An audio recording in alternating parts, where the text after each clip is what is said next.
s'appelle Nous verrons bien.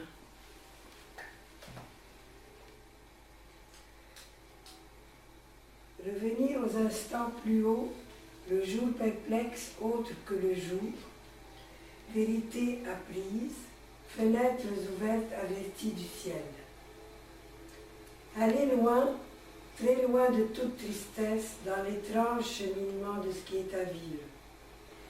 Il y a tant de manières imprévisibles d'être traversé par ce qui nous revient, traverser les espaces impliqués, toutes les nuances de monde, tous ses ordres, et préserver, ménager la vie, ses au-delà, en éprouver un ravissement ou autre chose dont j'ignore le nom. S'absenter du jour, et le néant n'y gagne rien. Depuis les profondeurs dont nous sommes, tremblement dirigé, accompli, accentué, pour s'y tenir et percevoir la portée de son être. Rien ne saurait décourager la vie. À travers l'énigme, seul, blanchi par le regard, traversant par ellipses, mon âme grandit vers l'abîme, à mesure que s'éloigne le plus ancien du plus ancien. Notre lieu reste indemne, adéquat au tangible. Retrouver, revenir, dans la douleur, accès d'imminence, finesse, se brisant, pauvreté, se défaire en inflexion supérieure. Retrouver, revenir, accueillis par la nuit et ses ondes et ses marges, laissés ensemble au versant d'évidence, à travers l'énigme seule, transparence à la merci du trouble, solitude sans atteinte, le silence en son œuvre, notre lieu exemplaire. Rien n'ordonne le centre, sauf l'amour.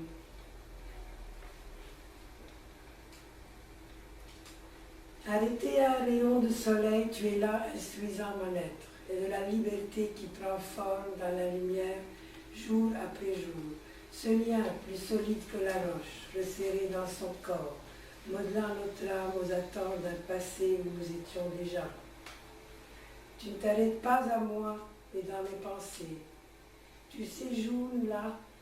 Je tente d'ouvrir le plus vaste espace que convienne à ton être, dont j'ignore les contours.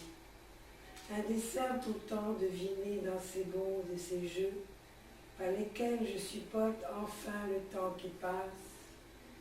Courant d'air, vent intérieur, trouble sincère, veillant à ne pas arrêter la pensée qui se doit au mouvement, et tes silences, un charme où mon âme se désaltère pour rejoindre la matière première des étoiles dont la finesse ouvrit le monde. Pour se chercher partout, un peu plus loin encore un peu plus loin. Tu t'éloignes, mais tu es derrière moi, à côté, si proche, que mon regard se fait, acceptant de ne plus rien manier, pour laisser seulement place aux ondes. Tout est voyage, tout est déjà parti, mais demeure un souvenir, ombre, nuance, partage. Un rêve, plus rêve que le rêve, aux péripéties lumineuses. L'eau transformée en glace, la neige et la nuit, les pensées qu'elles entraînent, la fatigue, le silence, l'amour, bien autre chose encore, la mort et la vie. La mère qui porte un enfant, qui est un rocher, qui est un monde, des mondes, invraisemblable contour, sens de la limite donnée hors du temps. Le temps qui se trame en nous, sans jamais pouvoir nous résumer, nous réduire. Nous sommes d'ailleurs. Depuis les lointains, ouverts à l'extrême de l'extrémité de l'être, nous y serons un jour entièrement. La lumière, surtout la lumière. Ressentir sa dimension, son pouvoir jusqu'à tout perdre, se laisser entièrement gagner, deviner, transformer par son secret.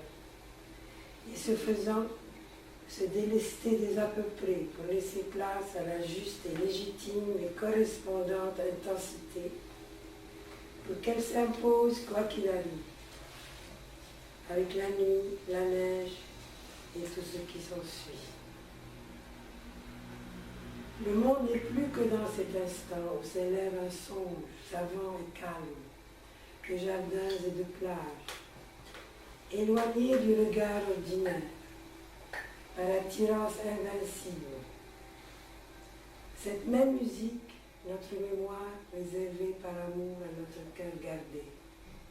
Ne plus rien savoir pour contempler à loisir toutes les apparitions. Par touche d'amour, retenir son souffle et les choses, en toutes choses, toucher terre. À la faveur d'un moment, renoncer pour appeler fidèlement à la grâce d'une rencontre guidant les pas du jour qui vient et recommence.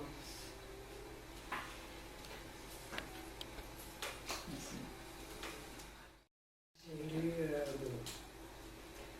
la poésie d'Eugénie Peautre est toujours un questionnement, une recherche, et elle vient d'une grande douleur, mais qu'elle explique pour arriver à une lumière, à quelque chose de plus grand.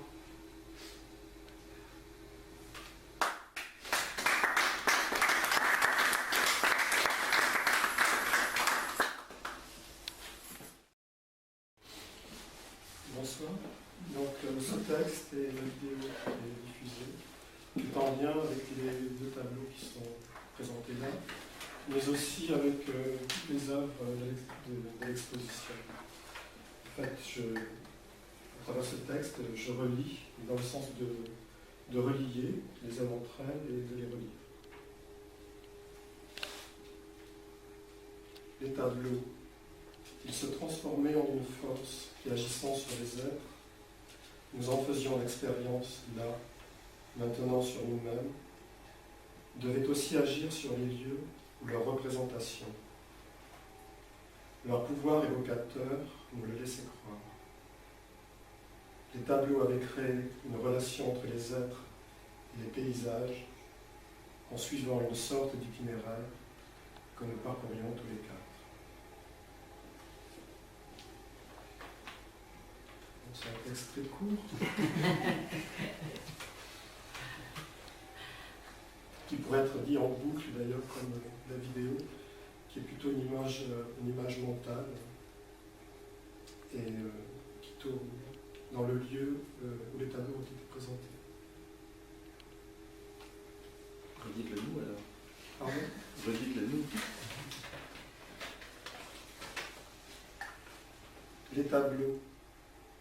Ils se transformaient en une force qui, agissant sur les êtres, nous en faisions l'expérience là, maintenant sur nous-mêmes, devait aussi agir sur les lieux ou leurs représentations. Leur pouvoir évocateur nous le laissait croire. Les tableaux avaient créé une relation entre les êtres et les paysages en suivant une sorte d'itinéraire que nous parcourions tous les quatre.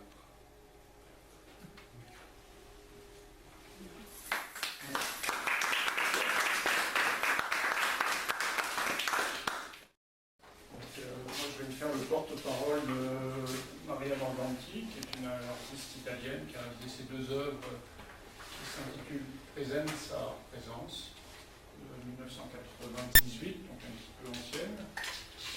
Marianne Charm, qui est une artiste américaine, une artiste qui a vécu l'expérience des États-Unis, de l'effervescence new-yorkaise dans les années 60, avec la naissance de l'art minimal, bien qu'elle soit un tout petit peu plus jeune que les artistes de l'art minimal, mais elle appartient à cette génération. Elle a été proche de gens comme Karl André, Sol Lewitt, et elle est partie dans les années 70 vivre au Nouveau-Mexique, une vie très isolée, travaillant petit village, une ville abandonnée, une ville morte. Et pour gagner sa vie, surveillant des feux qui sont des calamités là-bas quand il y a le feu, dans une tour pendant plusieurs mois dans l'année, donc une vie très reculée. Et puis Robert Riault, qui est l'auteur du tableau triangulaire, qui lui est également américain et aussi un des artistes qui a participé à l'aventure de l'art minimal dans ses débuts en tant que peintre et après à travers le médium du film, de la performance, de la photo, de tout un ensemble d'expressions diverses. Les deux œuvres qui sont de Marianne Charne et Robert Riault sont, par rapport à la lecture, en relation avec les deux autres vidéos, celle qui me regarde, de Marianne Charne, et puis celle de Robert Riault qui se manipule, qui s'intitule Red Classics, qui est une série qu'on peut voir en appuyant sur le clic. Donc je vais entrecouper les lectures, sans vraiment raison particulière, si ce n'est que, comme c'est moi qui vais lire tous les trois, je pensais que ce serait peut-être plus intéressant, un peu comme une espèce de dialogue, j'ai imaginé une sorte de dialogue familial. D'autant plus que la partie de Maria Morganti sera des extraits du journal qu'avait écrit son père, qui était journaliste italien, et une partie du journal qui concerne un voyage qu'il avait fait à Paris dans les années 90. C'était la première fois où il venait à Paris. Donc, d'abord Robert Riault. En octobre 1968, Lucie Lippard, Ron Wolfing du Parti socialiste des travailleurs et moi avons organisé à la Galerie Paul Accompeur une exposition de soutien au comité de mobilisation des étudiants pour mettre fin à la guerre au Vietnam. Toutes les œuvres étaient abstraites, minimales ou non objectives. L'exposition était belle et fut un succès. Nous avons récolté de l'argent pour le mouvement. Ça a été en quelque sorte le début de ce qui deviendrait l'Art Workers Coalition, du moins pour moi. Travailler avec Lucie Lippard avait été une aventure excitante et bon nombre d'artistes dans l'exposition vont rejoindre Lucie, Fraser Doherty, Poppy Johnson et moi pour devenir les membres fondateurs de l'Art Workers Coalition. Mes activités à l'Art Workers Coalition étaient en grande partie clandestines ou invisibles.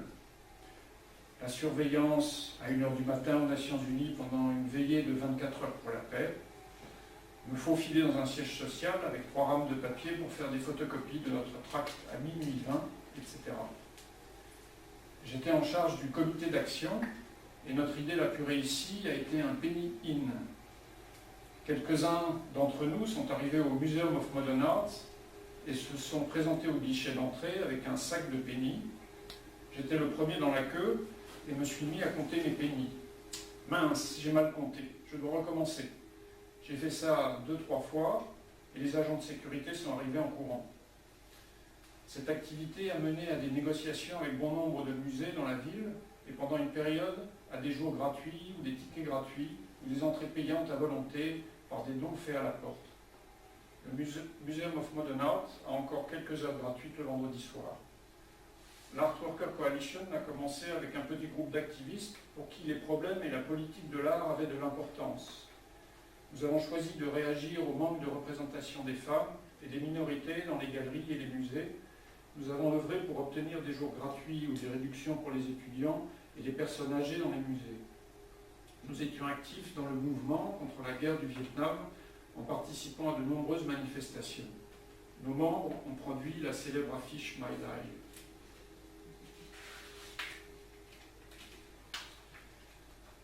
Donc, Marianne Charne sont des extraits de correspondance que j'ai reçus, donc en anglais, qui sont traduits en français.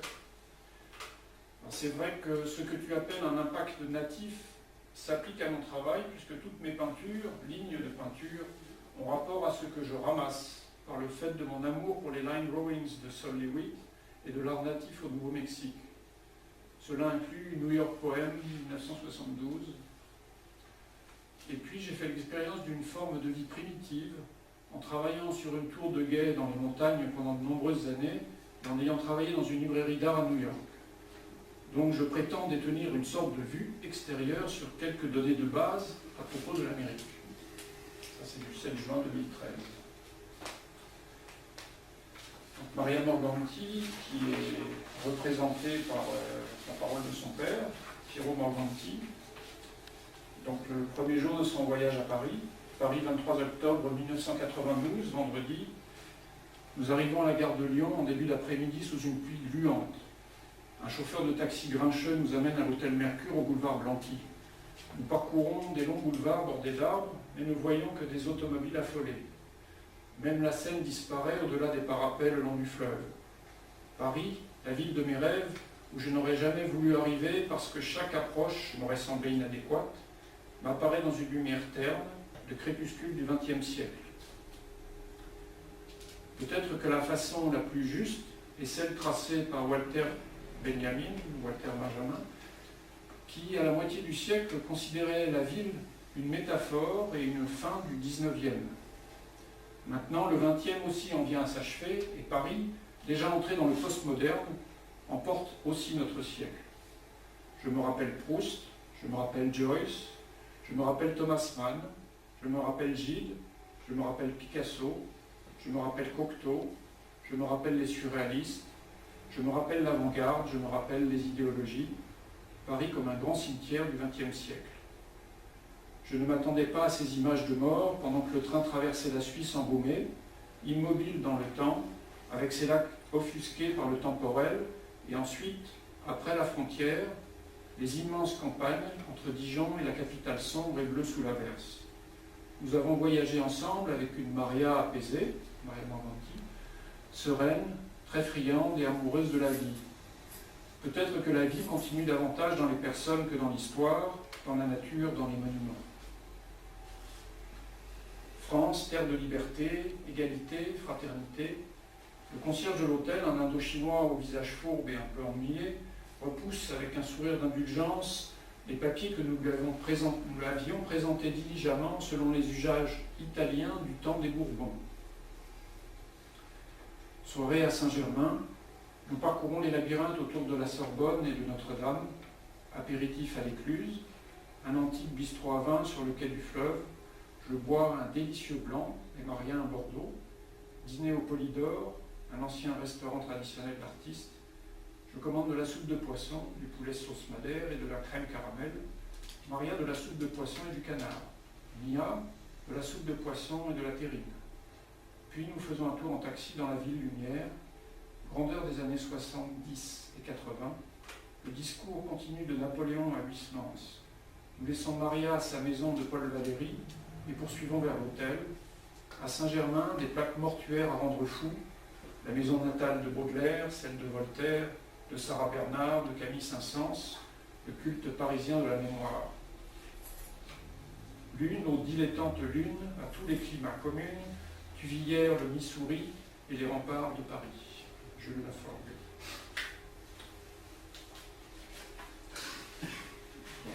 Robert Rouault, numéro 2.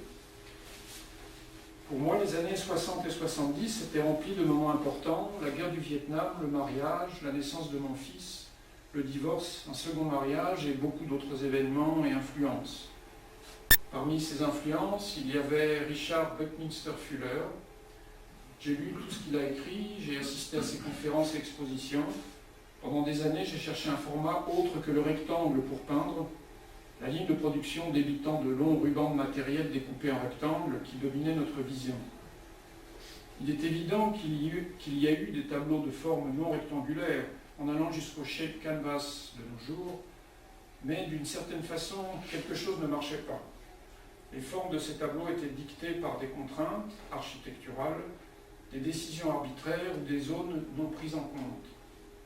Un des facteurs essentiels des recherches de Fuller était le triangle équilatéral, la forme structurelle la plus simple et la plus stable. Rapidement, le triangle équilatéral est devenu la base de plus en plus de mes fabrications d'images dans tous les médias. Il se trouve également que mon épouse, l'artiste Carole Kinney, a aussi largement travaillé avec le triangle.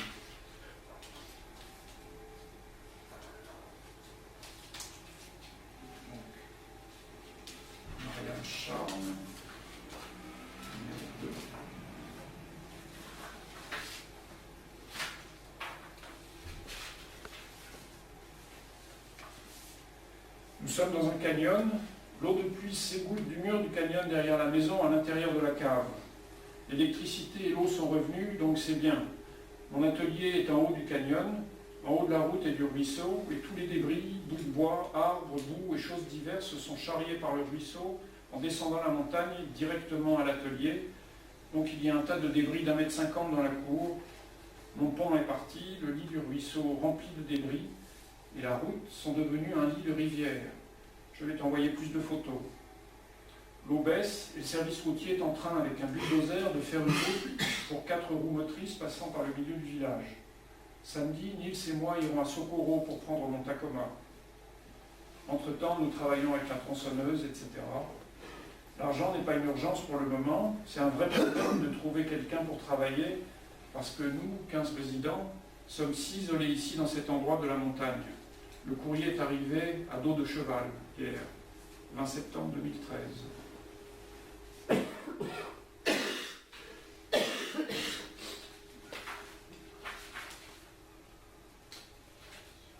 Maria Morganti, la suite du journal de son père. Paris, 24 octobre 1992, samedi. Le journal de voyage est un très bon instrument pour mettre sous contrôle la névrose du voyageur égaré. Dans ce voyage à Paris, je ne voudrais pas apparaître avec Mia comme ces deux bourgeois piémontais en visite à la ville lumière, représentés dans une histoire drôle du Scapigliato Faldella, où étaient-ce les Alpanisti Ciabattoni de Cagna. Ils revinrent dans leur piémont savoyard de la fin des années 80, des années 1800, pardon, avec la conviction que Paris était tout un bordello. Au voyage aller, nous avons fait aussi halte à Montreux. Il y a une dizaine d'années, un jour d'été, je visitais sur la colline, au milieu de bosquets, de hêtres et de châtaigniers, la maison de santé pour riches, où, parmi d'autres, fut soigné Rainer Maria Rilke. Le directeur m'a montré le souterrain, antichambre de la mort, une enfilade de cabinets médicaux équipés pour les derniers instants de cardiopathes décrépits. Dans un salon avec vue sur le lac, je me suis offert une bouteille d'un excellent blanc de Lausanne. Nuit assez sereine avec 12 gouttes de tranquillité. Même le sommier est rigide à mon goût, bien à mal au dos. Est-ce dire que la poésie, désormais, devra nécessairement sacrifier à la seule incantation verbale toute apparence de signification vulgaire? Je ne le crois pour ma part nullement. Au plus, peut-on soutenir que toute poésie comporte une part d'incantation inexplicable par la raison, que sans cette incantation, sans ce charme, il peut bien y avoir, rimé ou non, des vers, mais non pas de la poésie. Par contre, il peut y en avoir parfois dans la prose. André Gide, dans sa préface à son anthologie de la poésie française. Peut-être un soir matin où je boirai tranquille dans quelques vieilles villes. Rimbaud. En haut, par les vitres de la chambre, je vois un ciel gris avec quelques taches d'azur. Visite au Musée national d'art moderne au 5e étage du Centre Pompidou. Picasso, Braque, Léger, mon bohème adoré Kupka et Matisse, etc., jusqu'à Fautrier, Giacometti et Hartung. Vus ensemble, ils donnent une sensation énorme de vitalité et de force. La sensation qu'avec le début du XXe siècle s'est vraiment ouvert un nouveau chapitre pour l'art. Un discours ouvert, extraordinairement dilaté, mais dont, aujourd'hui, à la fermeture du siècle, on se demande où il faille l'arrêter. Il y a le doute que, désormais, tout a été dit et expérimenté. Une sensation qui naît aussi de ce cyclope de l'architecture des années 70 qu'est Beaubourg.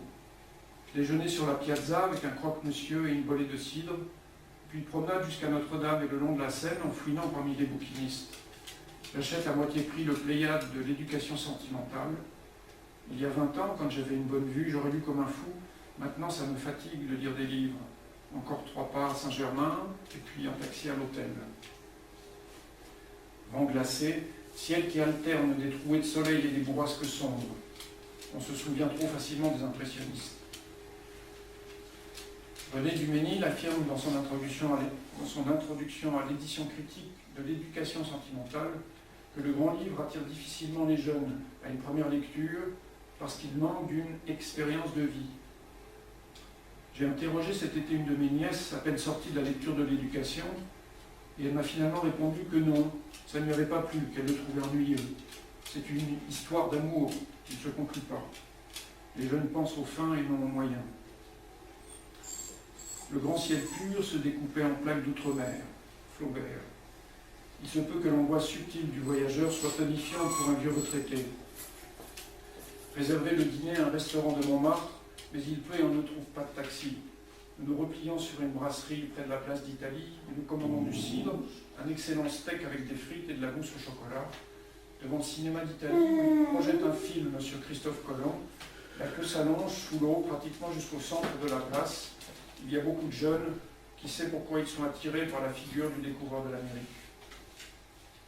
En ce qui concerne la série Red classique, dont on peut voir le défilement sur le petit ordinateur,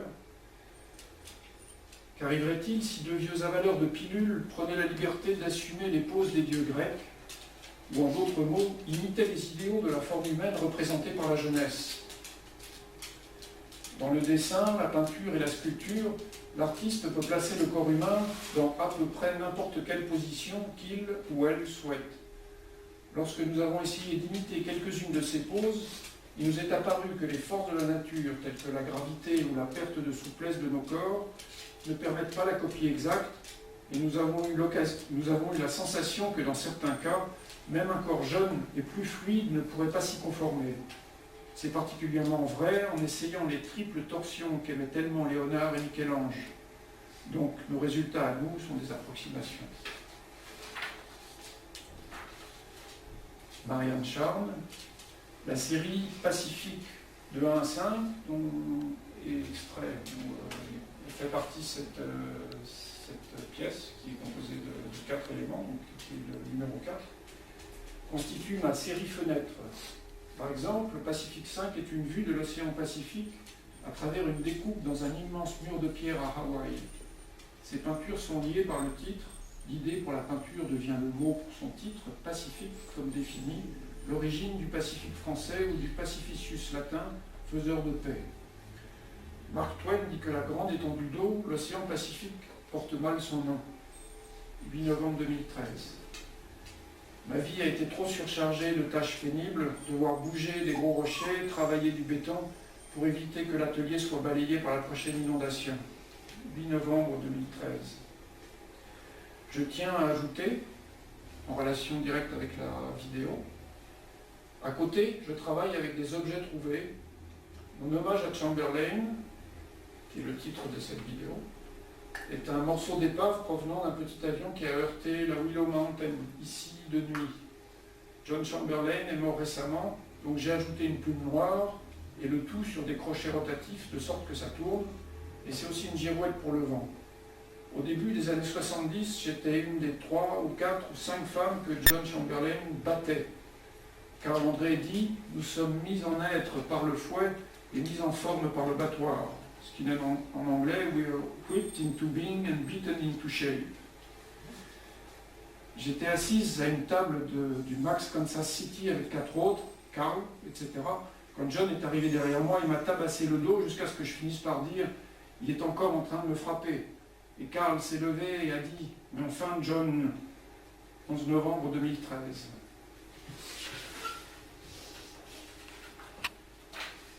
Donc, Piero Marmonti, Paris le 25 octobre 1992, dimanche.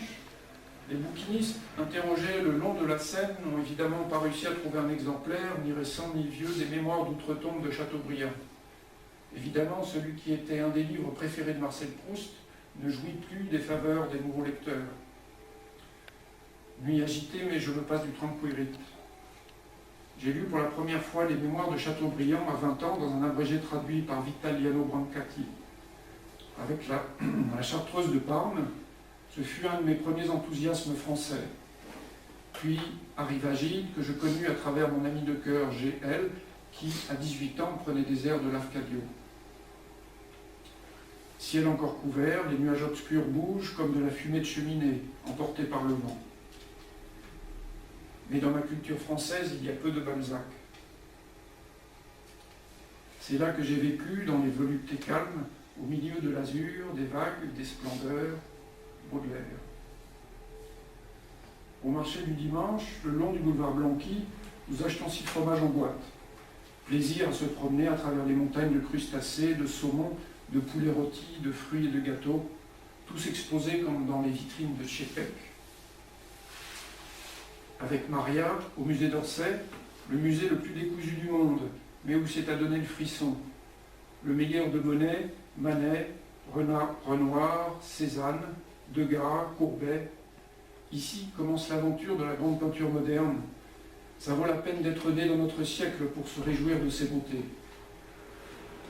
Le Louvre semble loin, c'est autre chose. Petit déjeuner dans une brasserie avec une assiette de jambon et de cidre. Maria est un peu lunatique, Mia encore mal au dos. De la fenêtre du musée d'Orsay, le panorama de la colline de Montmartre avec le Sacré-Cœur dans une lumière argentée sous un ciel violet gonflé d'averses. Plus près du quai de la Seine, plus près le quai de la Seine avec les longues rangées d'arbres au feuillage rouillé. Visite à Maria dans le pied-à-terre de la rue Paul Valéry que lui a prêté son amie Yvette, la fille du réalisateur Pasquale Squitieri. Avant le dîner, promenade dans l'avenue Victor Hugo, sous l'Arc de Triomphe, et ensuite sur les Champs-Élysées, balayé par la tramontane dans un tourbillonnement de feuilles mortes.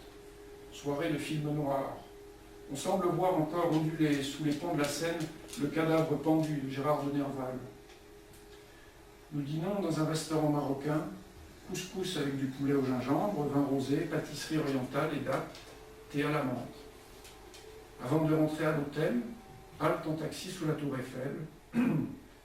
Là-haut, les fortes structures se balancent dans l'ouragan. Nous reverrons Maria à Milan, mais dans un mois. Il pleut dans mon cœur comme il pleut sur la ville. Paul Verlaine. C'est fini.